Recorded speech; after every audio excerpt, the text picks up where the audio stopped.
My name is Hany Adam.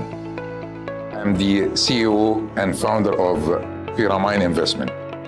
Pyramine Investment is one of the innovative real estate investment firm in Canada. Today, friend and guest speaker, Yerusalem Berhane. Yerusalem Berhane is the founder and CEO of Berhane Immigration and Consulting and Settlement Service in Canada. Yerusalem and her great team provide her clients with a comprehensive range of immigration and citizenship service to help with their immigration journey. She and her wonderful team, in addition to the professional service they provide, also provide a great advantage to their clients aimed to providing a relaxed and stress-free experience, not only during the service, but also after the client arrive to Canada. Welcome, Jerusalem. Thank you. We're so happy and honored to have you with us today. Thank you, it's a pleasure. Thank you so much. First, you know what, I would like to know, or I would like you to tell people who's Yerusalem Berhane and how did you, and tell people how did you become a superstar in the immigration world in Canada? All right, so I myself have been in this business now for over 20 years, and how I came to be doing that is I am an immigrant myself. I came as a student and then decided, of course, through the immigration pass to stay here.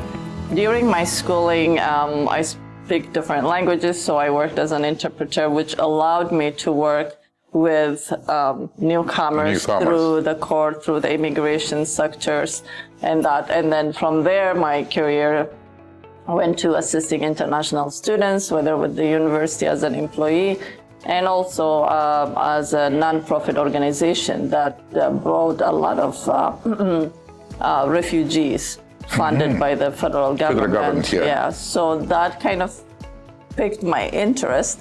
And then I went and got my license, and I'm now been in this practice now for some time. Yeah, and I enjoy it. I love it. I think that's why we do the good job work that we do. It's really good. It's really good.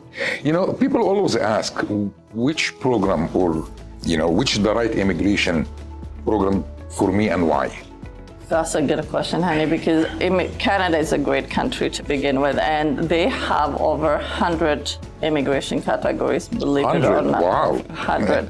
So it's very hard to say a specific, in this case, in our discussion, to say that this is the way to come. But for people that are interested in immigrating into Canada, there are ways. As I mentioned, there are over 100. So you could find a way. So if it was you that I was meeting with, I'm sure we can talk once we get your details. We would say, okay, honey, this is the category that's suitable for you. If it was somebody younger, then we would say this is, the path for you. Because, most people think it's one size fits all, but I don't think so. So everyone has a program you can tailor or customize it for them in order to bring them, depend on their situation and age and all this kind of stuff. I got this question all the time, how to immigrate to Canada? So that ties to your previous question, right? So if, let's say, somebody contacts us and say, I want to immigrate to Canada.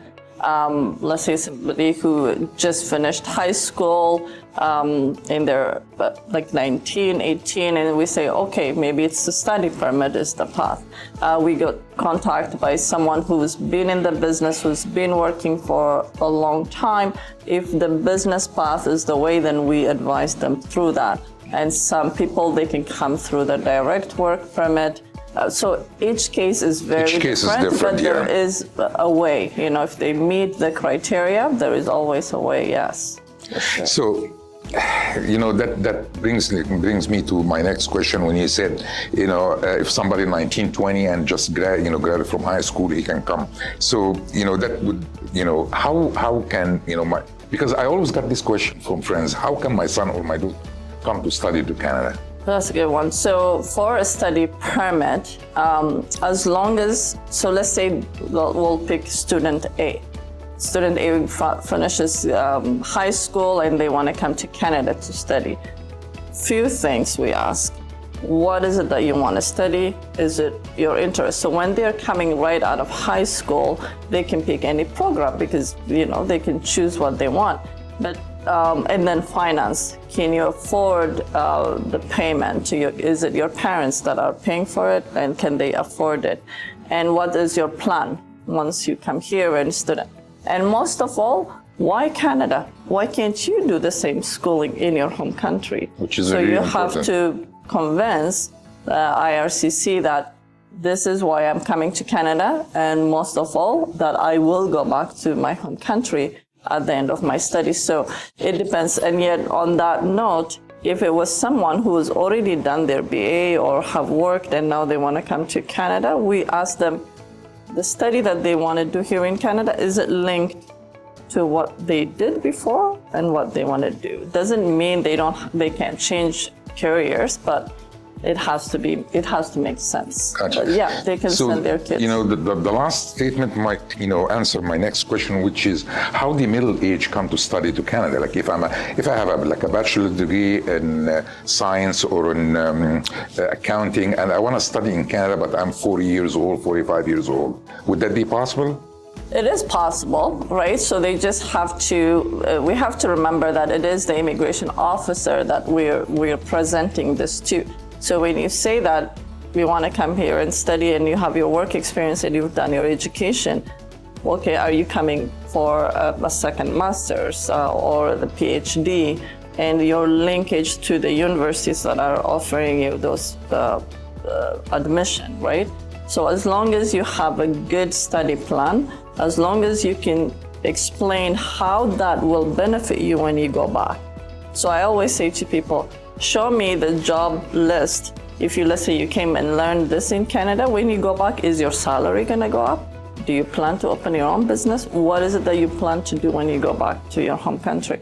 Mind you, Hany, when students come here, the point is that they want to remain here in Canada, correct, the yeah. path, right? Mm. But when you first apply for a study permit, not necessarily you're going to say, I am coming to Canada and I'm going to stay in Canada, right? But you prove that you're going to go back to your home country.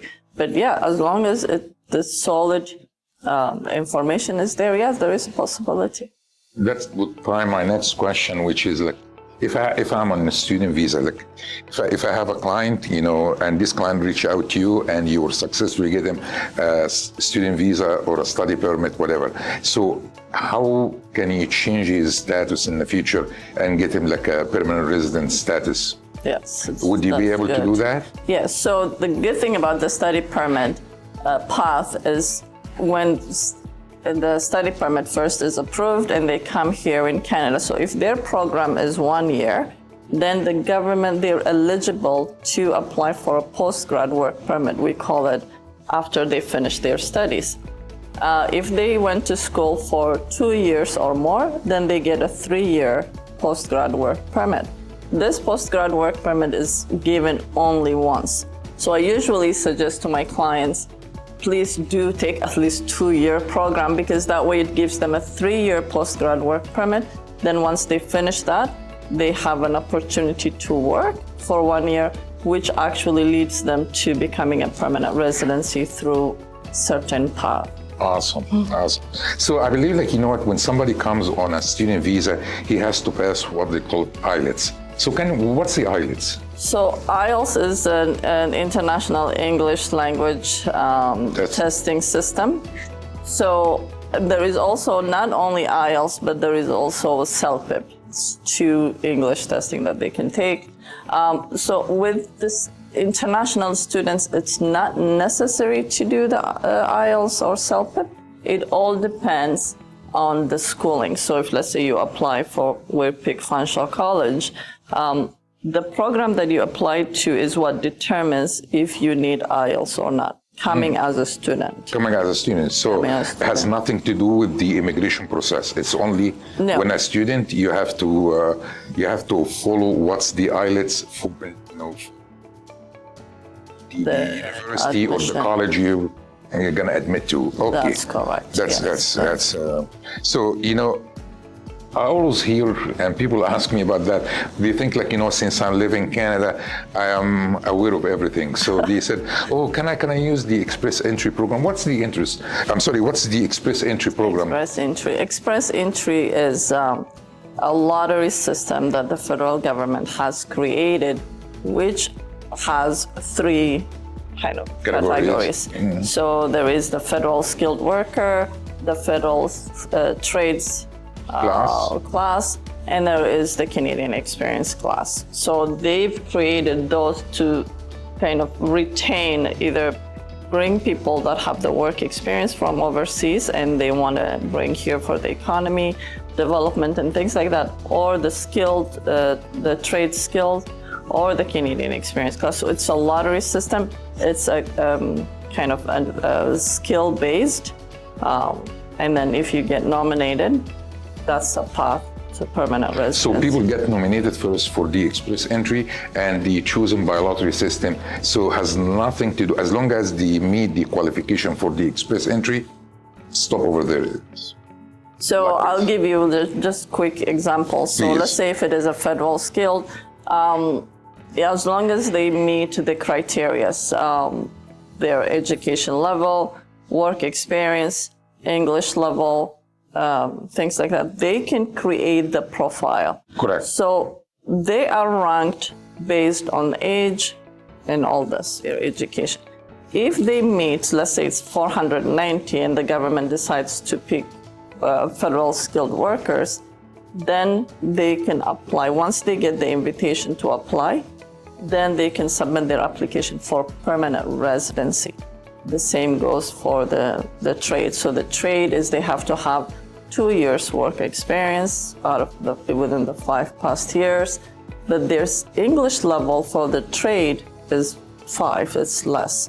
The federal skilled work is 7. The Canadian experience class, the same thing.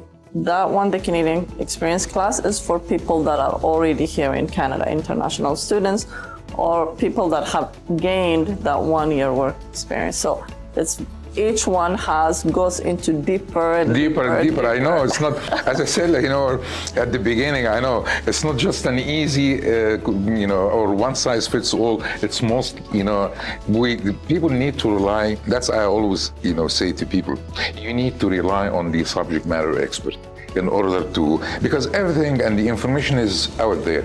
But how to decipher this information? It needs, experts to decipher this information and guide you to the right path, and So can you tell me something about the work permits and Yes. So I will. Yeah, that's actually a good one.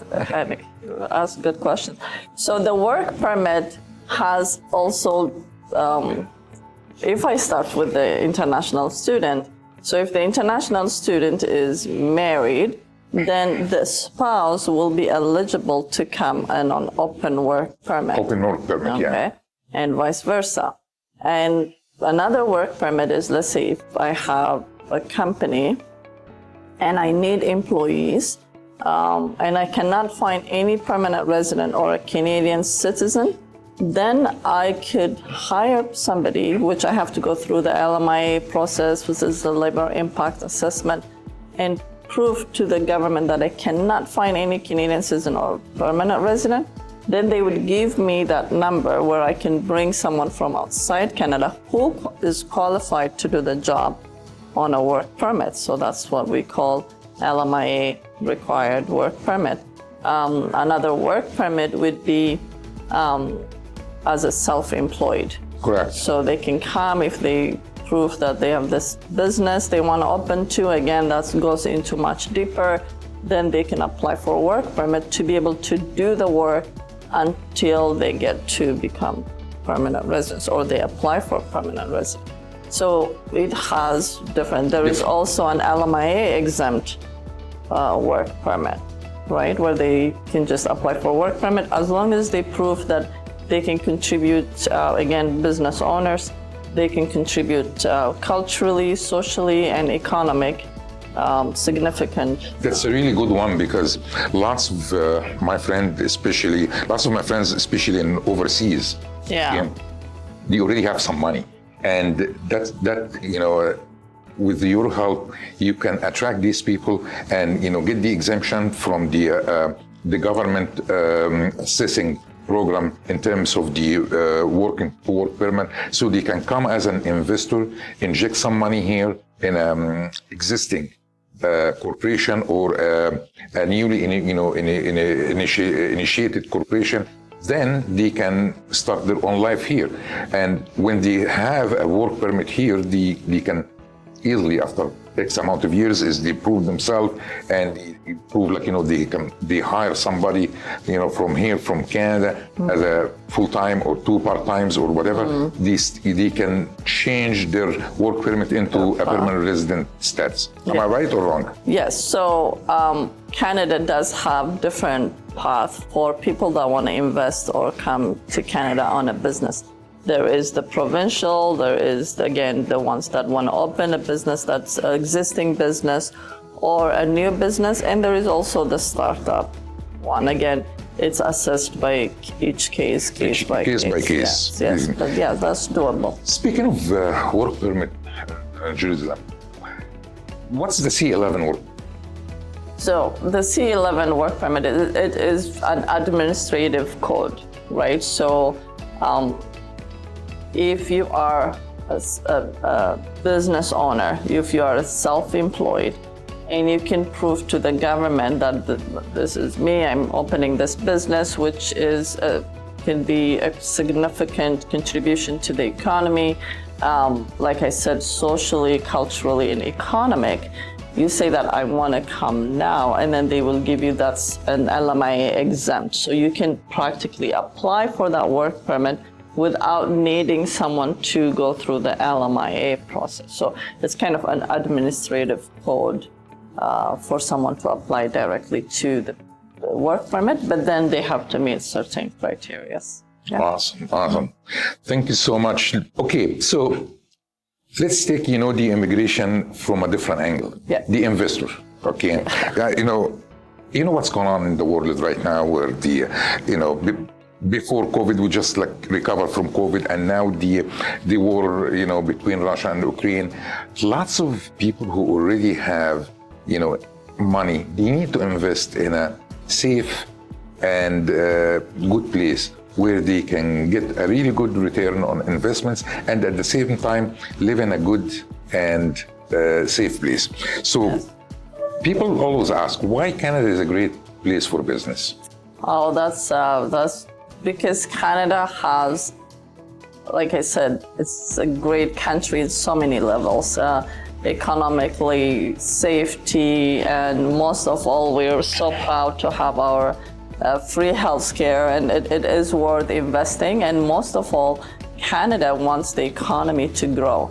So to that effect, that's why they created the investment, the business owner, and different categories to attract that innovative people that have businesses to come and invest it here. Beautiful. Yeah. Beautiful. So tell me, what's the investor visa and the investor immigration programs? So that's a general one. So when you say investor, it's very broad. But if I can divide it, so let's say when people come to Canada as an investor, where they invest their money, we'll start with the provincial nominee programs, which has every province have their own entrepreneurial path for people to open a business or start their own business or take an existing business, and 2 years later they can apply into permanent residency. But there are a lot of money that they have to invest, and each one of them have different criteria. And then you have the self-employed path, which is for someone who has cultural or athletic abilities or have done this kind of work. Let's say world-renowned tennis players or coaches or authors, dancers, musicians, and things like that. If they want to come in here in Canada and open their own business, then they're creating that cultural benefit to Canada. Then that's an investment. And then you have the last one, that's the most famous and very popular path, is the startup visa. That's a really good one, yeah. That is a very good one because, anyway, I'm not sure if you want me to go that deep, but it is most popular. Again, you have to have a very innovative idea. It has to be new. That will not apply to an existing business. But if you do that, then you get this support. And again, it has its own, but that's my favorite and an excellent immigration path, actually. Yeah, thank you. So you shed some light on the provincial nominee program, which is really good. And my question is for the investor visa, is there any age requirement for that? No, actually. So when we say the investor visa, now we've divided them, right? It depends on the criteria you just mentioned. Yeah. So the provincial, because some of them are a point system, then you can lose points after you reach, let's say 54 or 45 in some areas. You would get 0 points, right? You need to have minimum 35 for some provinces out of 100. So if you older, then you may lose points.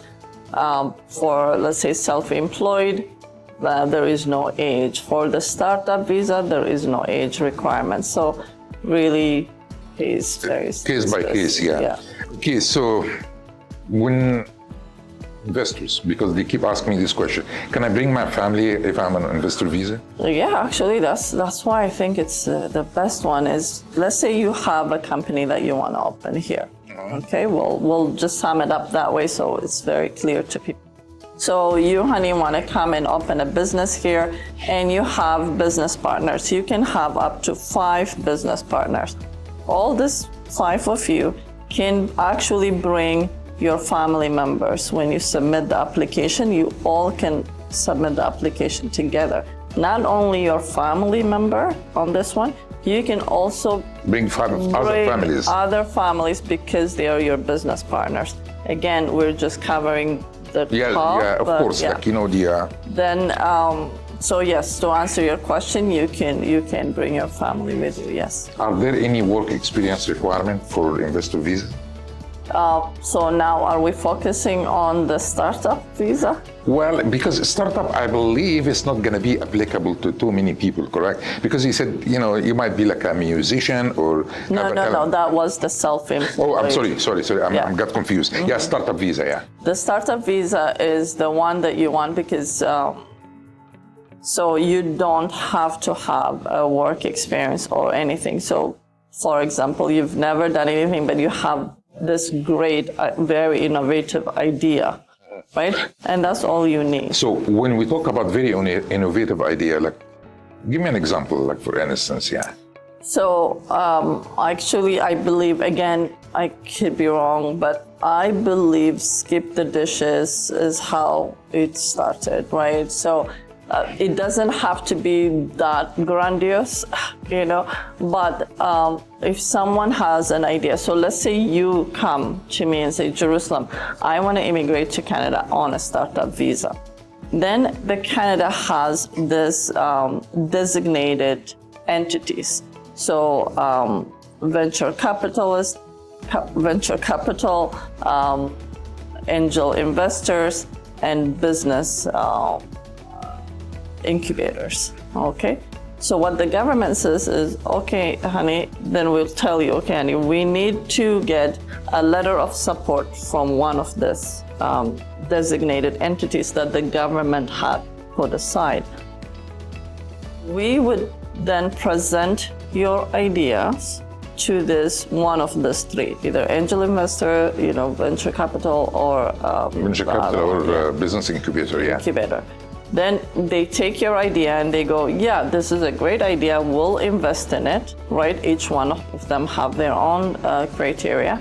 Then we help you with your business plan, web designs, everything to make sure that your business is ready to run. And up and running, yes. Then once you get the letter of support from one of these entities, then you can submit your PR application.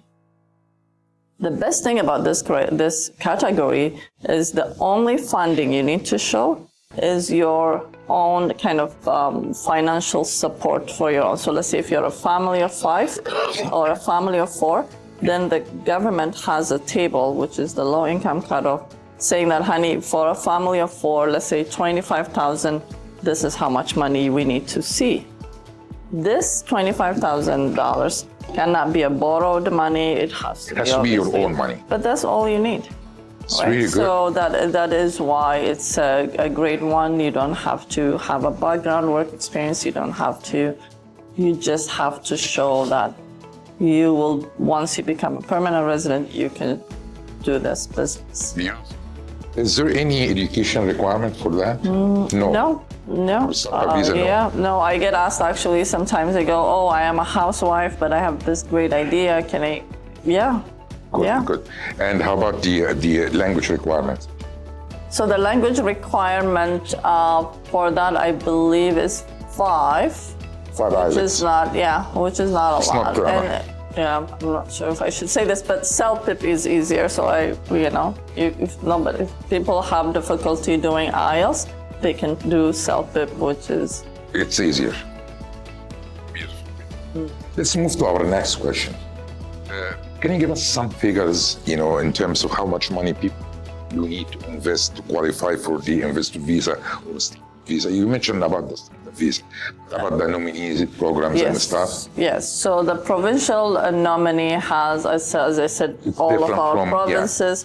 If we live in Ontario, so if I was going to give an example for Ontario, if this individual is applying an expression of interest, purchasing a business or an existing business, they need to invest, if it's Toronto, up to, I believe, 1.5 million. Correct. If it is outside, I believe it's about 500,000 if it's in rural areas. And then they need to have their own assets. If it is Toronto area, I believe up to 1 million, outside 800. So it depends.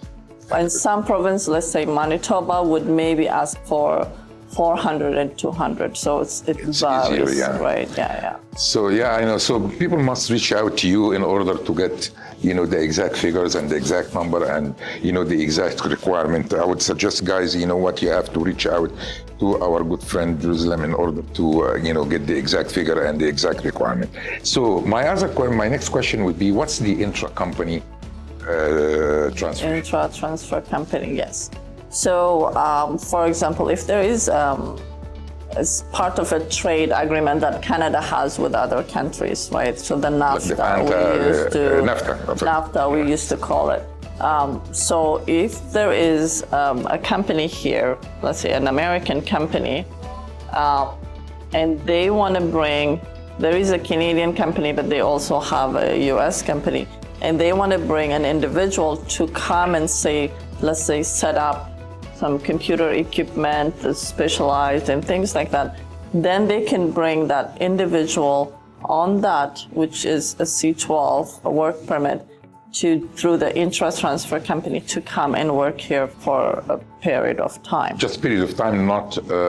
It's not a permanent thing. Like if there could be a different way changing the path after that, but the intra-transfer is usually a very short period of time. And even then, they have to prove that it is an extreme benefit, economic benefit to Canada, right? Not only to the company, but in a way that it benefits Canada as well. And this company has to be on one of the companies we have a trade agreement with. Like, can this company be in Dubai, Saudi Arabia, or Qatar, or? For the intra-transfer company, it has to be within the country that has that trade agreement signed, yes. Oh, good. So happy. I believe everybody would be happy and got really very informative session like, today. Brings me to my next point.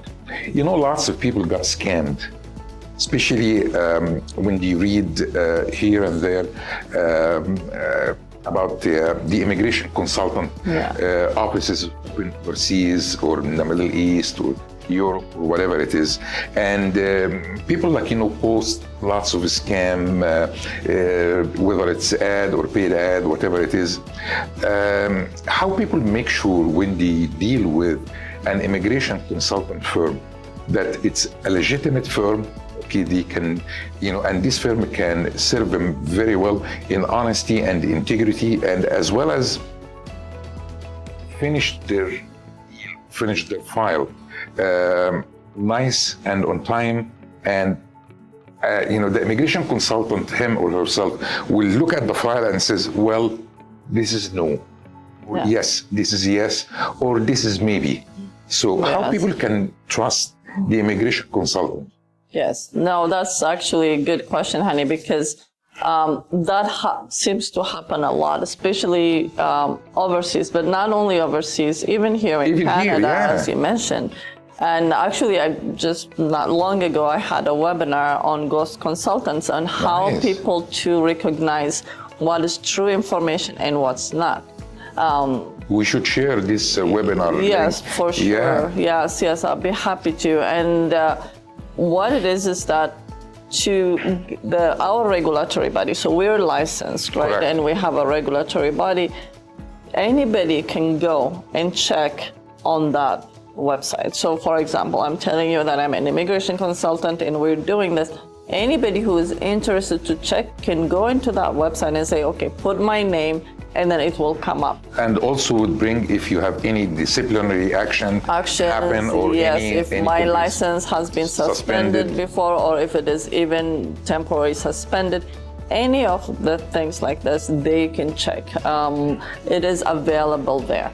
And another thing that I would say to people is when you go into their website or you see on Facebook and things like that, look at their email address. Maybe not everybody is knowledgeable, but they put some nonsense email addresses. bigdog@gmail.com. And yes, Canada is a great country. There are beautiful categories that people could qualify for, but please don't fall for the ghost consultants. And the onus is on you to double check if this person. Not only that, they can also ask, let's say if somebody is working with me, can I see your license? Can you, I want to make sure you're qualified, right? It's because people pay money right. and they want to trust. And exactly. As you mentioned, in order to find a really good person who treat you with honesty and integrity, there is quite few. And as you mentioned, some offices here in Canada and in the Middle East, they just through the fit and tell people, well, I can bring you to Canada. I believe even before we start our session, I mention and show you one of the paid ad. Like somebody says, oh, I will show you how to immigrate to Canada and, with no paper required. You know what I'm saying? It's unbelievable. The creativity that they came up with, or Canada is looking for this many people. Exactly. You don't have to just take your paper or just apply for visa, and this is how much money you will get paid. They give you houses. And so some are just ridiculous. Full for it, but yes, please do check, double check, do your own due diligence. So usually when people come to us, and really good immigration consultants would tell you, if things are not going to work, we would tell you, sorry, really you're not going to qualify, so we will not take your money, or we would not guide you through the wrong direction.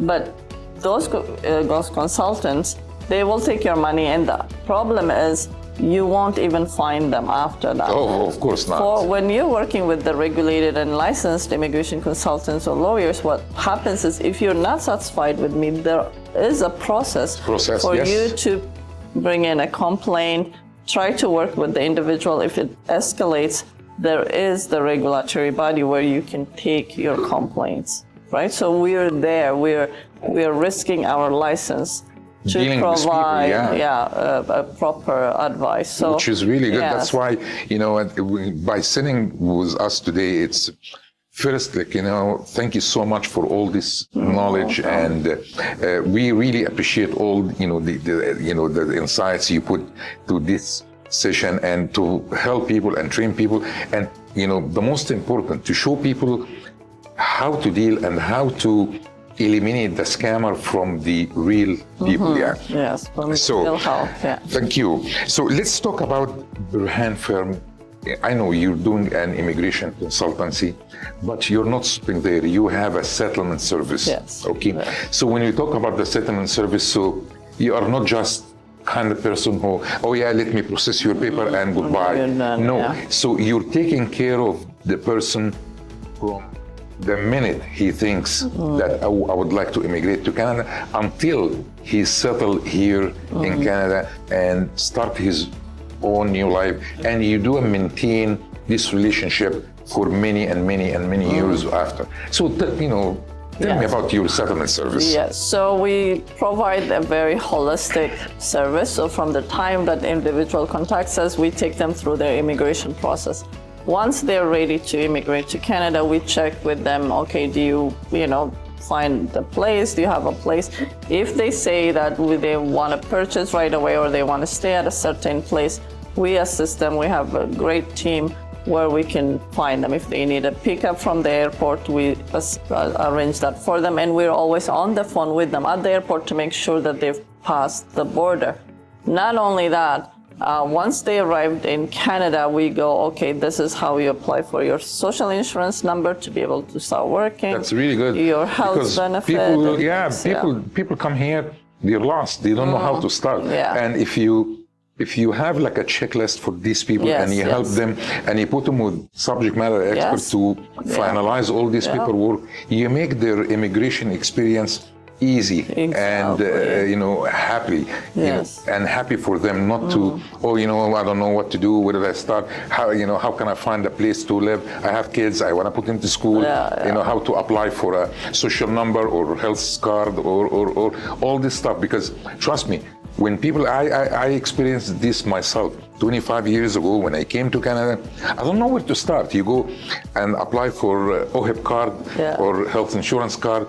They said, well, we need a proof of address. You go to need a proof of address. Oh, we need to open a bank account. So you keep like running in a vicious circle because you don't know. Exactly. But now, you put all this process into one big package and you maintain it for all your clients, not only throughout the immigration process, but even after they, come to Canada. Oh, exactly. Yeah, I know. Sorry, dear. I know I have asked too many questions. Those were great questions. Yeah, thank you so much. But to be honest, I know for a fact that, we only touch the tip of an iceberg. Yes, the immigration process itself, it's kind of very, very long and complicated process. And you need somebody, experienced, has been in this field and this industry for years, so who can help people to do or start their own process to immigrate to Canada.